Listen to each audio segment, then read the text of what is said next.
do you think a SBA loan is a smart idea? Okay.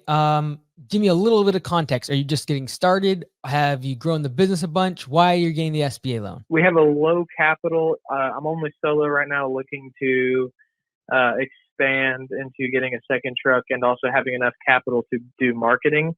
Okay. So I don't know if the SBA loan was a good idea for that. Okay. How much of a SBA loan size are you getting? I'm guessing you're doing a micro, like a 7A loan. I was thinking around like 10K. Okay.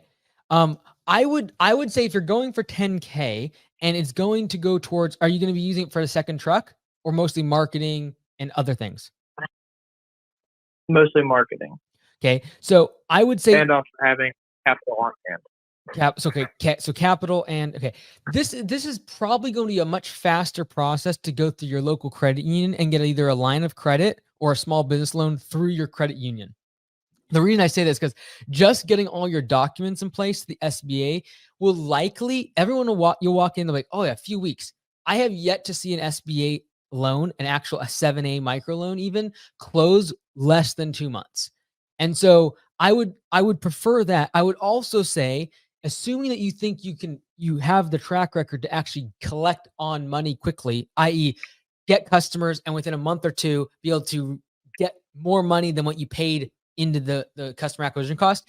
If you think you can do that, a credit card is not a bad idea if you're actually trying to just get a loan. Because if you can get a limit of say 15 or 20 grand on a credit card, or let's just say $5,000, yes, you might carry a balance for a month or two and pay a couple $100 in interest. But if that's the difference between you being able to double the business this year and not because you capitalize on spring rush, I give you permission. But I would also just say, make sure that as you're solo, if you remove the amount that you would spend otherwise on paying an employee from what you're currently making and you're not profitable, then don't take any debt.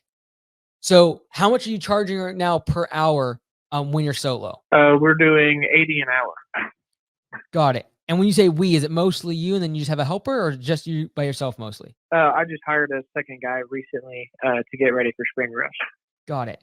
And when you were solo by yourself, what was your highest revenue per month?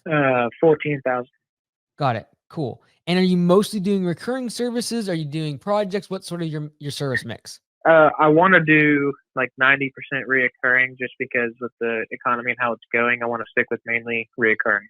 But with the 14,000 that month, what percentage of that do you think was recurring? Like half of it? Ooh, probably like 70% was reoccurring. Okay, cool. Yeah. So when I do some dirty math on this, you're probably doing 160. That's great. Yeah. So you're efficient because you're getting completed probably about 140 to 160 budget hours per month in that 1 month when you work by yourself. Did 14,000. So it tells me you're relatively efficient and you're charging enough to be able to afford that second employee. I would have been concerned if you were like, hey, I'm only doing 7,000 to 8,000 a month in revenue by myself. I'm busy. I'm solo, because then having the debt makes it a little more scary. I do believe if you're able to be confident that having a second person gets you to 25 to 28,000 a month in revenue, which I think is possible.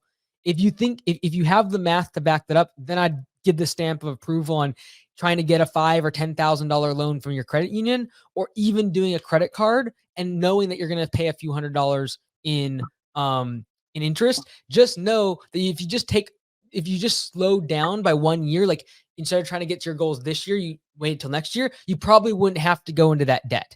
So it really just comes down to your risk assessment and your confidence in being able to actually get these customers. And that would come down to like, have you done marketing last year and being able to prove what channels are working in your market?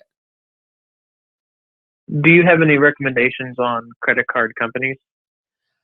Not really anything specific. I would definitely talk to your local credit union. Whoever you're banking with is usually going to be the best place to get a credit card.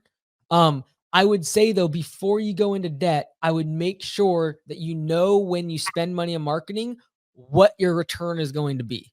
And so even if you say, okay, instead of going and getting $10,000, maybe we spend $1,000 and we spend half of that online and we spend half of it on door hangers and we just go test and see what we get.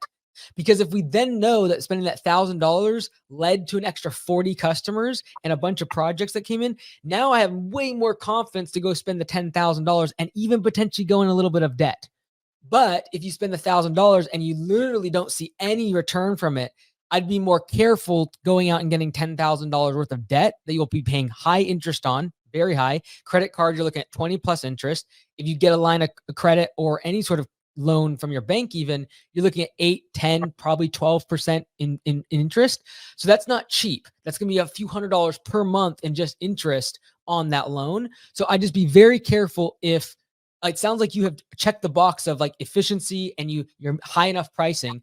The next part is making sure that when you spend the $10,000, your level of confidence that you're actually going to get customers needs to be increased. And so I'm okay with you spending like $1,000 testing out door hangers, testing out some every door direct mail, do some yard signs, do some Facebook ads or Google ads and see what's working so you can actually with confidence go spend the 10,000 instead of just thinking it's a magic pill just to throw into the pot.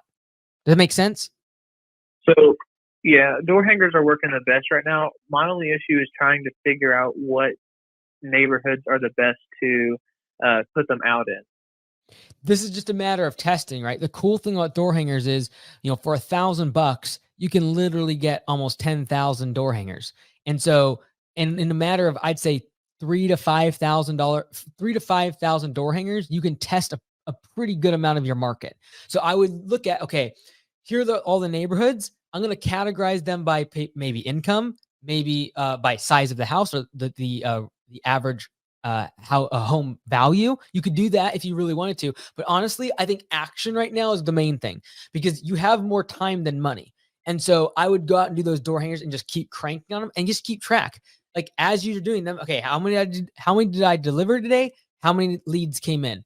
How many did I deliver today? How many leads came in? And when the leads come in, you could literally just go old school and put pins on a map of where they're coming in at and start to realize where your hot spots are in your market.